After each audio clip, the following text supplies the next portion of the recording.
Private mobile कंपनियों के tariff में जुलाई से 25% तक बढ़ोतरी के बाद भारत संचार निगम लिमिटेड यानी कि बीएसएनएल में ग्राहकों की घर वापसी हो रही है। 2 दशक पहले भारतीय टेलीकॉम बाजार में 18% से ज़्यादा हिस्सेदारी वाली बीएसएनएल की मौजूदा हिस्सेदारी 2.5% से भी कम बची है। मई में इसे 15,000 नए ग्राहक मिले थे तो जून में 58,000 घट गए। हालांकि अब हालात बदल रहे हैं। कंपनी जुलाई की शुरुआती 15 दिनों में ही 15 लाख से ज़्यादा ग्राहक जोड़ चुकी है। बीते 8 साल में 7 करोड़ ग्राहक गंवाए थे। अब 15 दिन में 6.34% नए ग्राहक जुड़ गए हैं। तो आज के इस वीडियो में हम बीएसएनएल का 2000 से लेकर 2024 तक का सफ़र देखेंगे और देखेंगे कि बीएसएनएल जो कि एक समय में अपने टॉप की मोबाइल कंपनी थी, वो क्यों बर्बाद हो गई और आज उसमें क्यों तेज़ी आ रही है। इसी तरह की हेल्पफुल वीडियो देखने के लिए आप मेरे चैनल टेक्निकल बाबू को सब्सक्राइब जरूर करें। वीडियो पसंद आए तो वीडियो को लाइक और अपने दोस्तों में शेयर जरूर करें। बीएसएनएल में पोर्टिंग यानी दूसरी कंपनी से शिफ्ट होने वाले ग्राहक भी बढ़ रहे हैं। इसमें यूपी, बंगाल, आंध्र प्रदेश टॉप पर हैं। टेलीकॉम एक्सपर्ट पंकज महेंद्रू ने कहा कि बीएसएनएल ने 25,000 से ज़्यादा टावर अपग्रेड किए हैं। इसके अलावा 20,000 नए टावर लगाने की प्रक्रिया जारी है। इससे सेवाओं में सुधार हुआ है। इसका नतीजा ये हुआ कि नए ग्राहक तेज़ी से बढ़ने लगे हैं। लेकिन data speed, voice quality, coverage area में अभी भी इस गवर्नमेंट कंपनी को प्राइवेट प्लेयर से काफ़ी टक्कर मिल रही है। निजी कंपनियों से मुकाबला करने के लिए अभी लंबा सफ़र तय करना है। इसी साल अगस्त में बीएसएनएल देश भर में 4G सर्विस शुरू करेगी। न्यूज़ एजेंसी पीटीआई ने इसकी जानकारी 6 मई को एक अधिकारी के हवाले से दी है। एजेंसी के अनुसार बीएसएनएल की यह सर्विस पूरी तरह से स्वदेशी टेक्नोलॉजी पर बेस्ड होगी। इस स्वदेशी टेक्नोलॉजी को IT company Tata consultancy services यानी कि टीसीएस और टेलीकॉम रिसर्च ऑर्गेनाइजेशन सी.डॉट की पार्टनरशिप वाले कंसोर्टियम ने मिलकर डेवलप किया है। इसका इस्तेमाल करके बीएसएनएल ने पंजाब में 4G सर्विस शुरू कर दी है और करीब 8 लाख कस्टमर को अपने साथ जोड़ भी लिया है।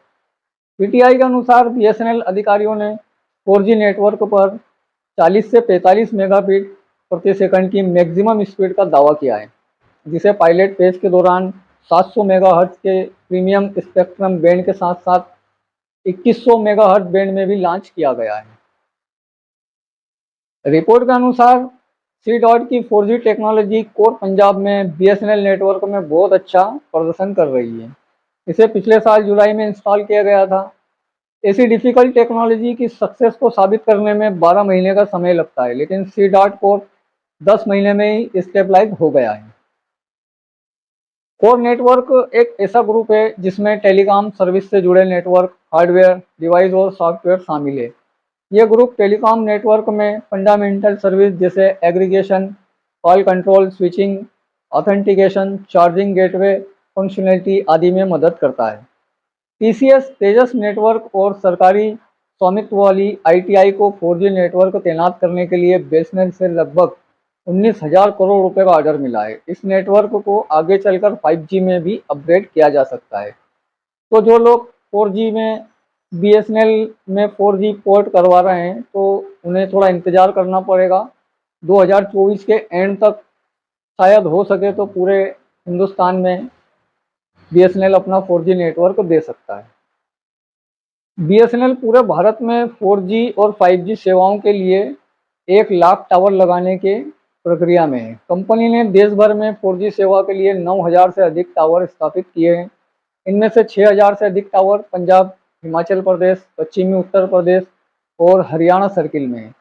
एक अधिकारी ने बताया कि बीएसएनएल पिछले 4-5 वर्षों से केवल 4G सिम बेच रही है।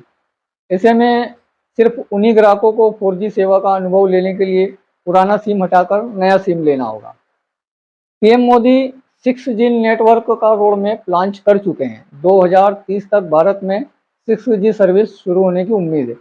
इस मामले में बीएसएनएल काफ़ी पीछे चल रहा है। कंपनी 4G के साथ 5G सर्विस लॉन्च करने की तैयारी कर रही है। जनवरी 2023 में union IT and telecom minister Ashwini Vaishnaw ने कहा था कि बीएसएनएल अपनी 4G सर्विस अप्रैल 2024 तक शुरू कर देगी। वहीं एयरटेल और जियो ने भारत में अक्टूबर 2023 से 5G सर्विस लॉन्च कर दी थी। एक समय था कि जब मोबाइल ऑपरेटर में BSNL नंबर 1 थी।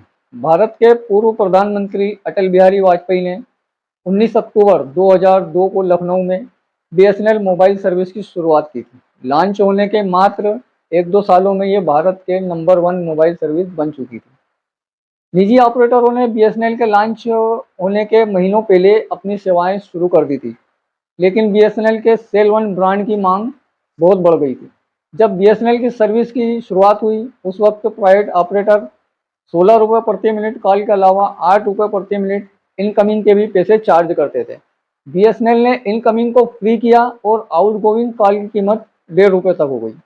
2002 और 2005 का ये वक्त BSNL का सुनहरा दौर था। हर कोई BSNL की सिम चाहता था। इसके लिए लंबी लंबी लाइनें लगा करती थी। अब भाई जो सिम लेने के लिए लोग लंबी लंबी लाइन लगा रहे हैं, उस BSNL की ऐसी हालत क्यों हो गई? साल 2000 में अपनी स्थापना के बाद BSNL के अधिकारी निजी ऑपरेटरों को चुनौती देने के लिए जल्द से जल्द मोबाइल सर्विस शुरू करना चाहते थे, लेकिन उन्हें जरूरी सरकारी सहमति नहीं मिली।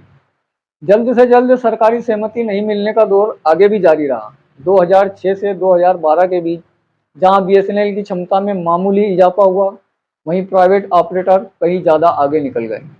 लोगों ने नेटवर्क कंजेक्शन और अन्य समस्याओं के कारण BSNL को छोड़ प्राइवेट कंपनियों की ओर रुख किया।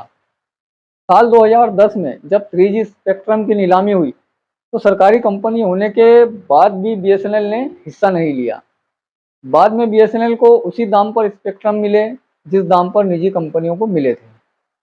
BSNL को वॉइस मैक्स तकनीक पर आधारित ब्रॉडबैंड वायरलेस एक्सेस स्पेक्ट्रम के लिए भी भारी रकम देनी पड़ी।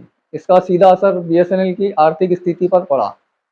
देश में मोबाइल क्रांति जोर पकड़ने के साथ ही लैंडलाइन कनेक्शन में तेजी से गिरावट हुई। 2006-07 में BSNL के 3.8 करोड़ लैंडलाइन ग्राहक थे, जो 2014-15 में घटकर 1.6 करोड़ रह गए। 4G स्पेक्ट्रम की नीलामी हुई, तब भी BSNL को बाहर रखा गया। इस देरी के कारण जहां प्राइवेट कंपनियां देश में 5G रोल आउट कर चुकी हैं, वहीं BSNL अभी 4G पर ही अटक कर रह गया है। भारत में टेलीकॉम कंपनियों का लेखा जोखा रखने वाली संस्था telecom regulatory authority of India यानी कि ट्राई के फरवरी 2024 के आंकड़ों के मुताबिक जनवरी 2024 के मुकाबले फरवरी में देश भर में मोबाइल सब्सक्राइबर बढ़े हैं। जनवरी में जहां देश भर में 116.7 करोड़ मोबाइल सब्सक्राइबर थे, फरवरी में उनकी संख्या बढ़कर 1.46 करोड़ हो गई। इसी तरह की हेल्पफुल वीडियो देखने के लिए आप मेरे चैनल को सब्सक्राइब जरूर करें। वीडियो पसंद आया हो तो वीडियो को लाइक और अपने दोस्तों में शेयर जरूर करें।